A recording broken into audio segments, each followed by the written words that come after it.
امام ابو حنیفه رحمه الله د هغه په باره کې راځي یو واري چې د بلار باندې ناس روان دی امام ابو حنیفه رحمه الله ګوري په یو ځای کې چې کوم دی او حمام له وساولو ویلا ولا اوسلو وراو او هغه چې کوم دی ځان پټ کړی دی خدا ګډنی ښکاري امام ابو حنیفه رحمه الله د کتنا روانو اکاس و دراغه ورته وایي و اين عمر بن ثابت دا کوم نه چې کوم نه ټول شوی چې لاندې ګوره ورته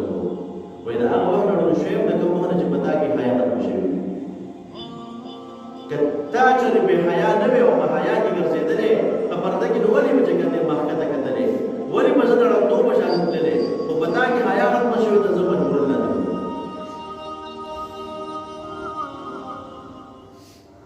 دا رنګي جمعنا نن سبا وګورو سبا بل سبا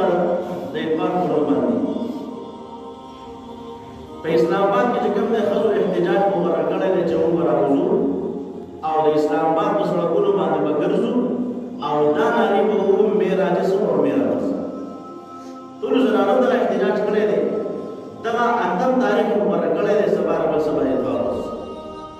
او باغ کې ناشنا ناری میرا جسم میرا مرضی نو چې کماو تا ورته وایو چې پرده کوا لوپټه بسره وا نو هغه به دا هم شامل کړی دي اگر لوپټه اتنا پسند ہو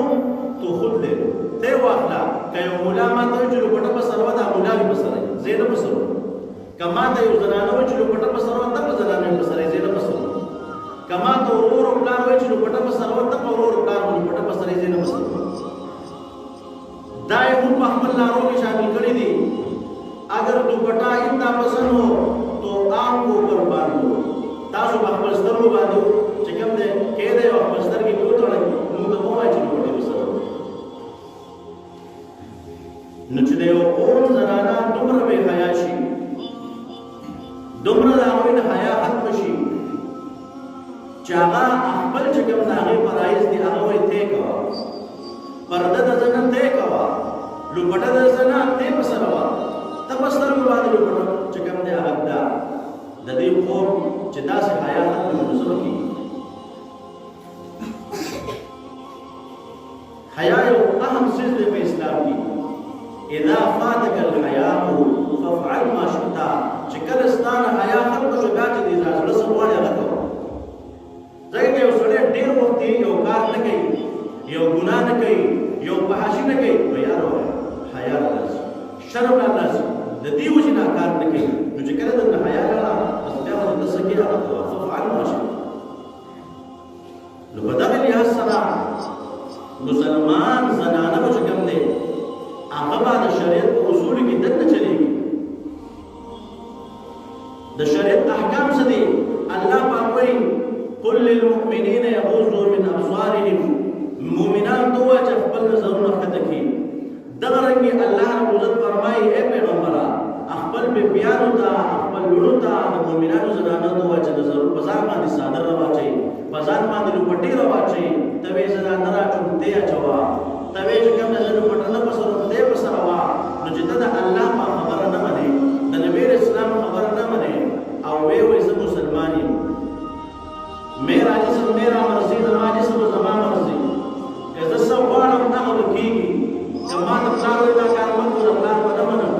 که ما ته چې کوم دی مور وایي دا کار مه کوه د مور به نه منم ولې جسم زما دی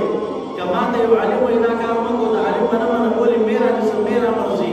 که ما ته یو تبلیغي وایي چې دا کار مه کوه د هغې نه منم ولې میرا جسم میرا مرضی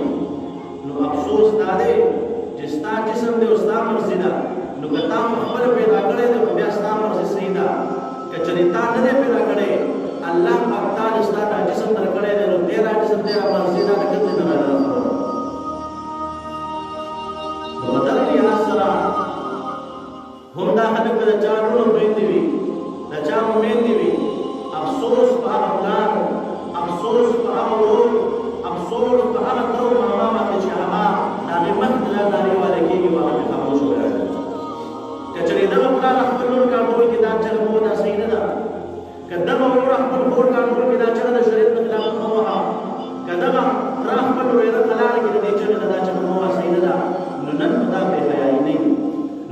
معاشره کې چې کوم دی دا احتجاجونه د زنانو دي او که چېرې دغه بیا خوشحاله کېږي نو بیا خو صحیح ده معاشره کې به دا قسم پیدا کېږي